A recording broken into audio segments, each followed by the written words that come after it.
Exactly that. But then actually going on that, just piggybacking off what you just said in terms of changes. So the next topic is about social media versus traditional media. Well, and there you go.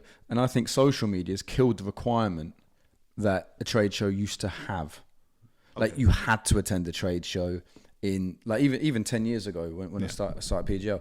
If you didn't do a trade show in that particular area, people didn't know who you were. I see what you're saying. Like with tools, you want to know about a new tool, you would have to go to the trade show to see that new tool. But you wouldn't trust someone necessarily to, if someone sent you an email or phoned you or this, that, and the other, like, unless I touch it, feel it, da da da da. But social media with influencers and people, and just that natural enablement of engagement and not physically being able to see it, but seeing enough people using it and giving positive feedback or negative helps you make those decisions without necessarily having to attend a trade show. Okay.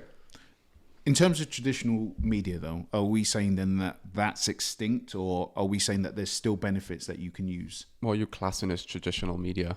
So, like, again, like we were talking about, I would say emails. I would still say that it's traditional media. Catalogs, would we class that?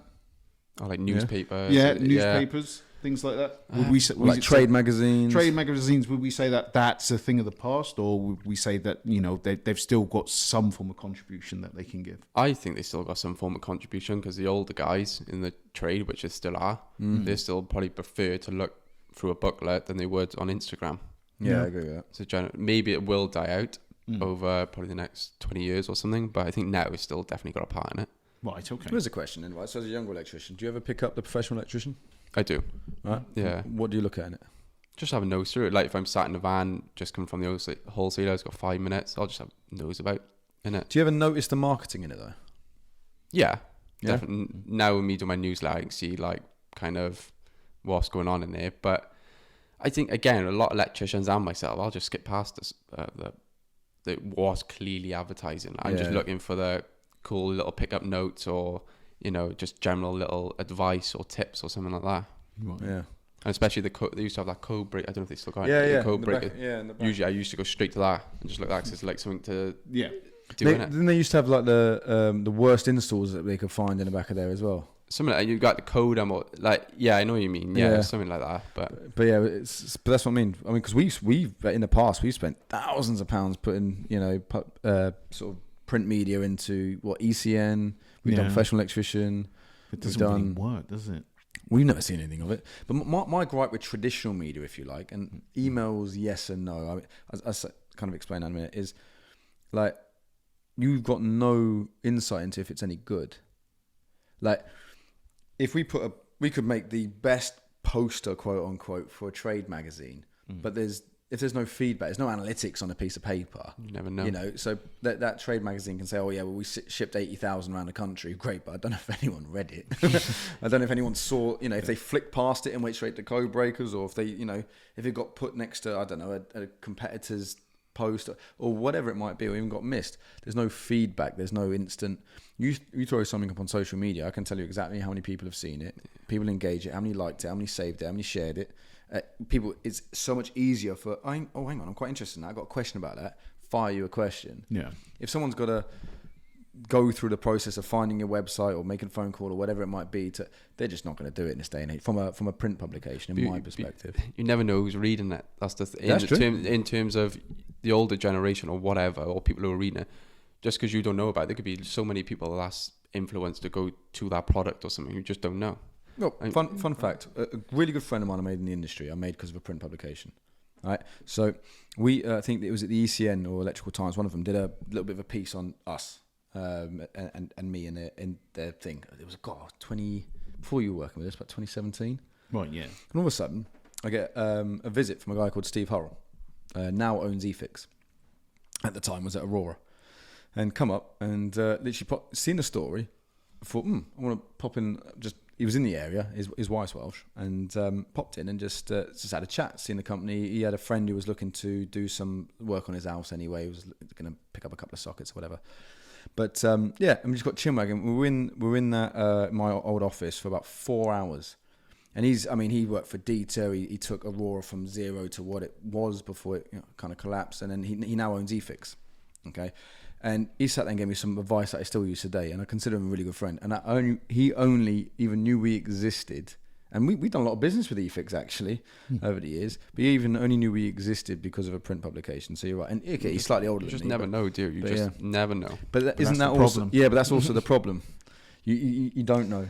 But it goes back to that thing when you're putting money into marketing, like even going to these events, is it doing anything? You don't know it. The same sort of thing. So you were saying on last show, right? You put a lot of time and effort. You take a whole day out of your working life so that's four fully paid days a month minimum to do your newsletter.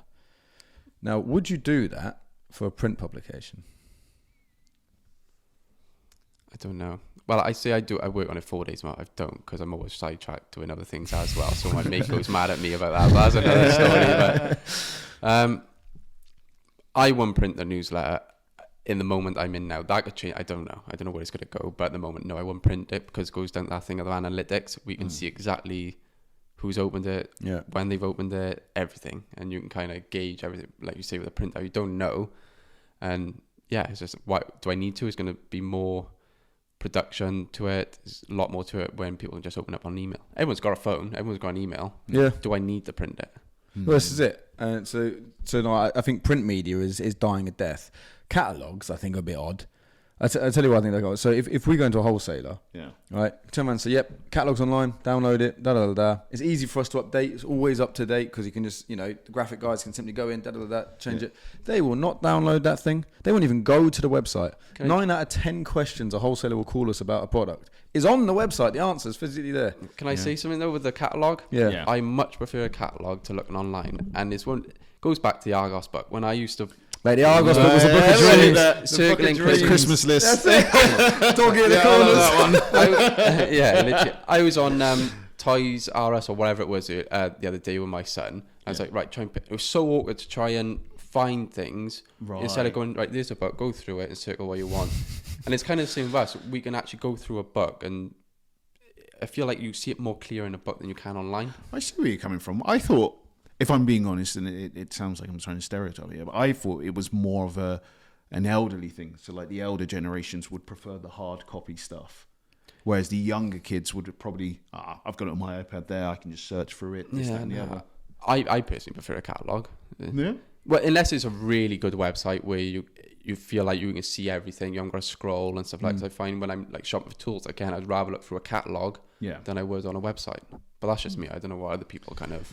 So before you mentioned all that, I was very much digital.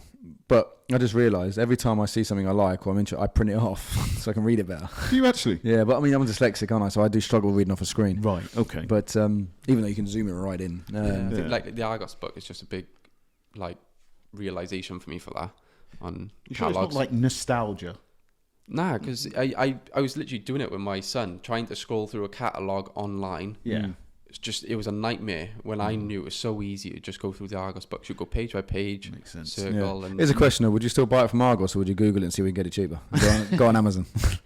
That's a good point. Yeah. No, you go to Amazon when you're right. Circle what you want. I'm gonna go to Amazon. So we use it for reference, but we wouldn't use it to buy it. Well, it's true, actually.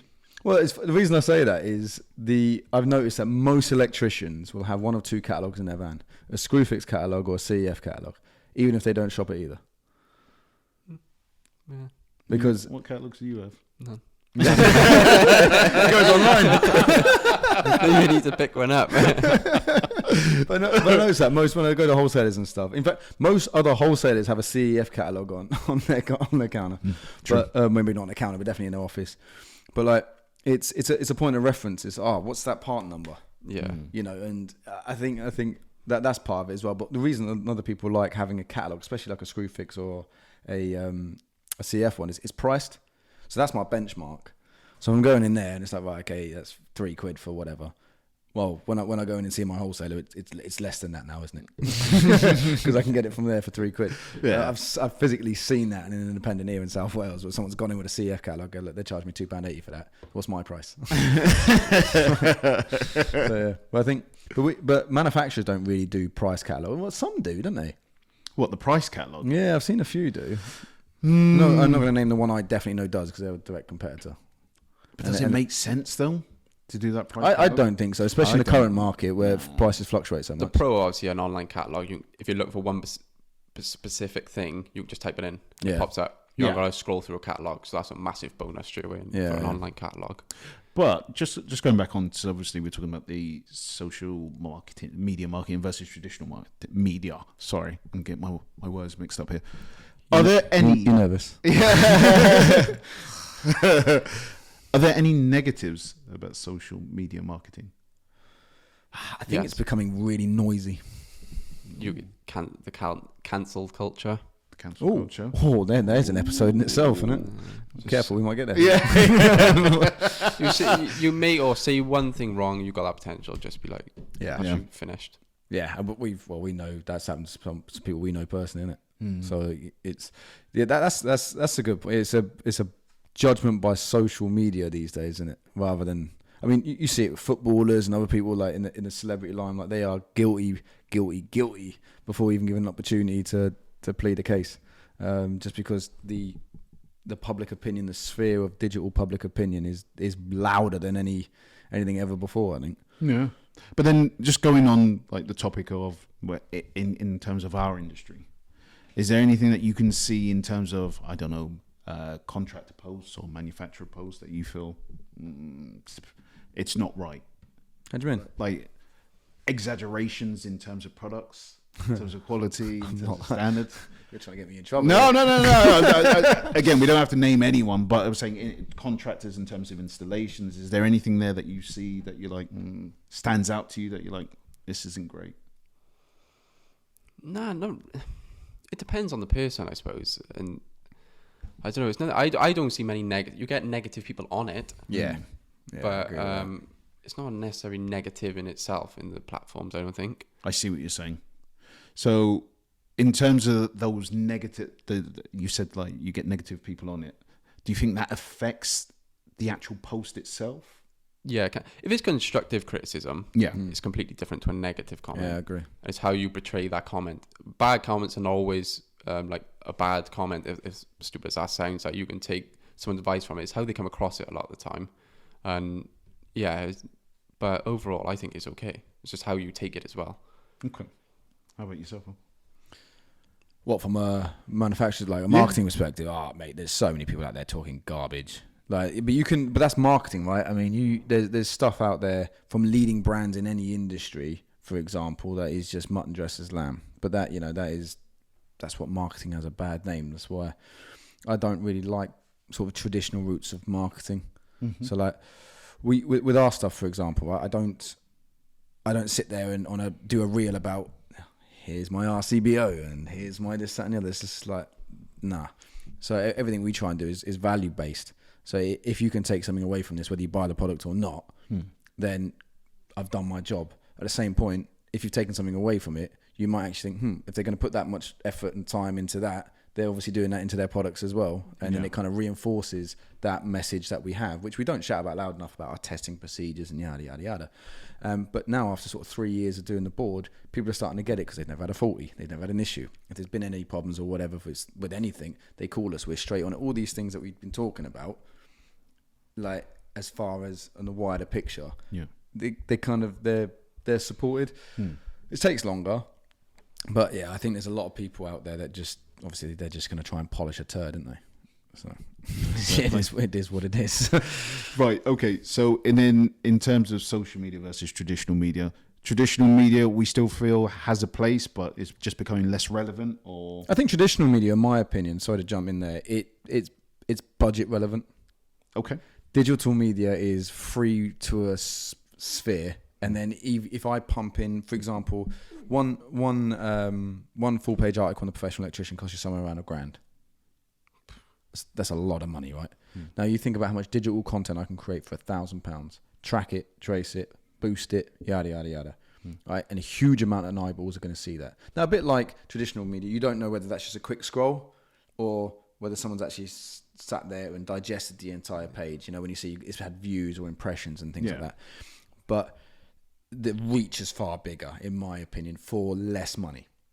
So if you've got that side of it nailed down, and you can afford to do print media and be omnipresent to anyone looking, it's only going to benefit you, innit? Yeah, I think you look more certified as well. I think if you're on the counter at say CEF in that professional magazine, I think it gives people a bit more trust, bit of credibility in that product. Like, they was on in the Pro magazine, whatever it's called again.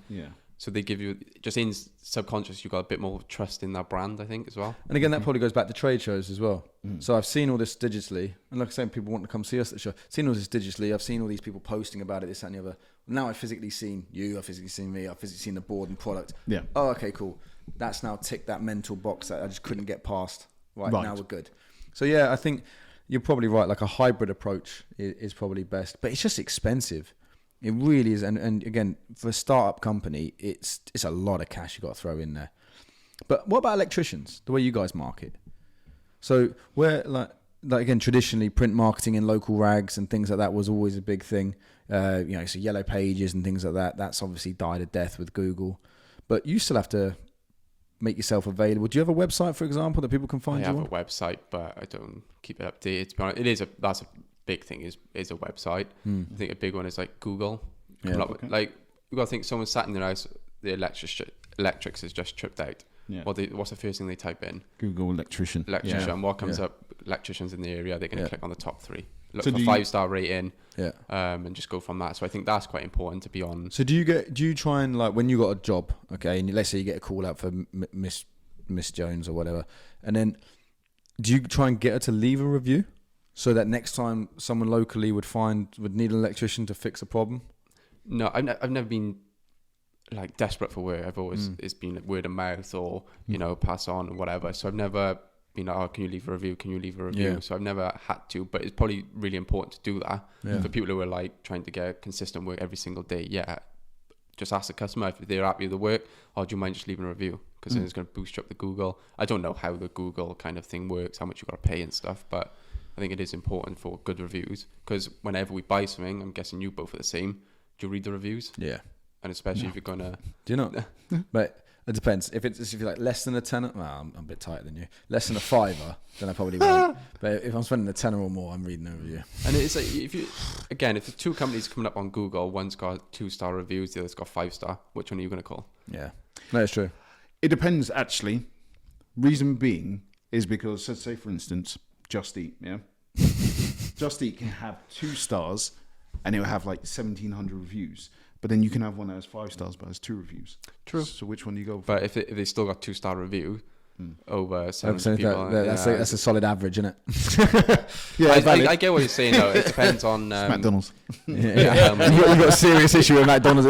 The Uber driver keeps stealing his food every time he orders McDonald's at the moment. It's a joke. It's a joke.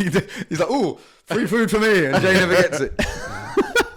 But yeah, I think the biggest thing for promoting electric again is social media. I think that's where I get like a lot of my work say and whatever. So yeah, I think social media is the way forward on that point of view. Yeah, and I think with a lot of domestic electricians as well, because we're hearing now there are a lot that it's drying up, it's getting a lot harder to find work, and again the recession and people's spare cash isn't going to help that, and especially coming up to Christmas. Maybe going in and when you do a job, ask someone to put a review on and just be a little bit more. Maybe get a business card or some kind of card printed that has a QR code on it so someone can very quickly scan it, leave a review. Thank you very much. Jobs are good. And making it easier to just build that. So you might not need it now, like you were saying, word of mouth and this, that and the other. But if it does get tighter, especially domestically, which I think it will over the next 6 months, you've just got that already there. So when you do need a call out, even if it is at 2 a.m, you're the one there. Even if you don't want to take it, at least you've got that option, I think. Which again, maybe traditional media wouldn't give you. And what I'm finding mad at the moment as well, a lot of people I speak to again work done, they can't find any contractors. No? No. Everyone I spoke to, they've done a lot of house refurbs and whatever. Oh, I couldn't find a carpenter, couldn't find this. And then you speak to these carpenters, I can't find work. And I'm like, what's missing in the middle? Where's the disconnect? Yeah. Why are people struggling to find contractors? Doesn't stuff like, was it Checker Trade and all that, isn't that what that was supposed to do? Yeah, but I guess there's a lot of talk down on those kind of things as well, though, isn't there? Because there was you get certain kind of, I don't know, I'm generalising now, but what I listen to when people look down upon those kind of because there was something, was it competent registered electrician.co.uk or something like that. There was a website that I'm pretty sure used to register if you were like NAPIT or NIC, or if you were with an accredited body, you would you'd be on there, But no one knows about it. No, that's what I was about to Yeah. say. If you're, Mrs. Jane, 50 years old, you don't know about that site. You just want an electrician to come and Yeah. install a Fixing couple of up one. sockets. Yeah. But then if you're a contractor, if you're a developer and you're looking for a contractor, surely something like, everyone's part of some form of body somewhere, isn't there? I mean, our industry seems to have loads of them, probably more, I reckon, than plumbers, and definitely more than chippies. Like you got what, NIC, ECA, NAPIT, was it Alessa? Is that the other one? Select. Yeah. So yeah. Is there any more? I can't think of any. I think the main ones obviously NAPIT and Yeah. NIC in it. Really. But how do they? Are you registered with anyone? I'm NAPIT and the company I work for as well, NIC. So how do those governing bodies then support you and help you find work or help people find you when they need an electrician? Is I there think you anything there? go on their register, don't you? Right, okay. But I never heard of work coming from it, or anyone that's got work from it. That's mad, isn't it? I don't know how they how's it work. You want a point scheme? I don't know. I don't know how it works. That's a good point. How would you differentiate between one NIC registered electrician and And the other another one? Yeah. So, Well, there you go. Well, there you go. If you're from the NIC, Drop a comment. drop a comment or come on. It would be good on their sites if they did not a leaderboard, some sort of point scheme. So if you've done one job, you get like a star or something. If they left a good review, Yeah. you could build up like, right, you've had this many stars, or I don't know. That'd be good though. Well, because we were looking at launching an approved installer program, okay, which keeps getting stuck in the mud because, like most things here, it's one of these ideas that I have, and I get like 60% of it done, and then something else needs doing, and it gets parked over here, and 3 years later, I was like, shit, still haven't done that. But like that whole idea was, if you need, let's say, I don't know, you've got a Verso consuming in your house, all right, and you've noticed something's gone wrong with it, you're going to go on our website. That's what the end user will always do. Go on a website, and if you've got a list of registered electricians, boom, you got an approved electrician. And that was our idea there. And then we were going to give them like my install points and like a discount on this, that, and the other, and blah blah blah blah. There was a whole mapped it all out. And then I started looking at all these other different approved installer programs that other companies have. There's one, Rowente have one, like the My Rowente Club or whatever it is. I think there's a few others that have done it. I know a lot of car chargers have them as well, don't they? You have to be. Yeah, you have to be approved by them. And ACO do something similar, don't they? Yeah. Yeah. But then I was asking some of those electricians, do you get any work from it? Oh, no.